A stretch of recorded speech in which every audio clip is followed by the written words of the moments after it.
YCP హయాంలో నవరత్నాలు పేదలందరికీ ఇల్లు పేరిట గ్రామీణ ప్రాంతాల్లో సెంటున్నర, పట్టణ ప్రాంతాల్లో సెంటు భూమైతే ఇచ్చారు కదా! అలా ఇచ్చిన పట్టాలో చాలా మందికి డౌట్ ఏంటంటే, వారికి ఇంకా స్థలం చూపించలేదు.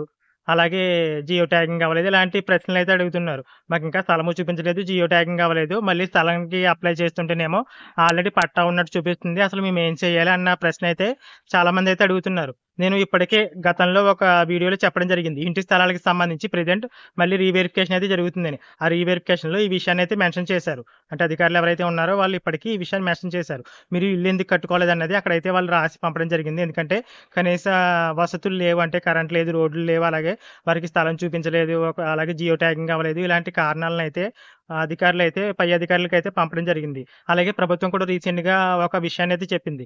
ఎవరికైతే గత ప్రభుత్వ హయాంలో పట్టాలు పొంది ఉన్నారో, అంటే సెంటున్నర పట్టాలు స్థలం పట్టాలు పొంది ఉన్నారో, వారు గనక ఇల్లు నిర్మించుకోకపోతే, అది ఇల్లు నిర్మించుకునే ప్రదేశం కాకపోతే, ప్రభుత్వం ఏం చేయనుంది, వారి దగ్గర నుంచి పట్టా అయితే వెనక్కి తీసుకొని, వాళ్ళకి చేసిన రిజిస్ట్రేషన్ ఏదైతే ఉందో, వారి సమ్మతితోనే ఆ రిజిస్ట్రేషన్ అనేది రద్దు చేసి, అలా సెంటున్నర పట్టా వచ్చి ఇల్లు నిర్మించుకోని వారికి కొత్తగా స్థలం సేకరణ అయితే ప్రెజెంట్ చేస్తున్నారు. అలా కొత్తగా ఎక్కడైతే స్థలం గుర్తించారో, అక్కడ వీళ్ళందరికీ కూడా 2 సెంట్లు, 3 సెంట్ల స్థలాన్నయితే అందిస్తామనైతే ప్రభుత్వం అయితే చెప్తుంది. ప్రెజెంట్ అయితే స్థల సేకరణ అయితే జరుగుతుంది.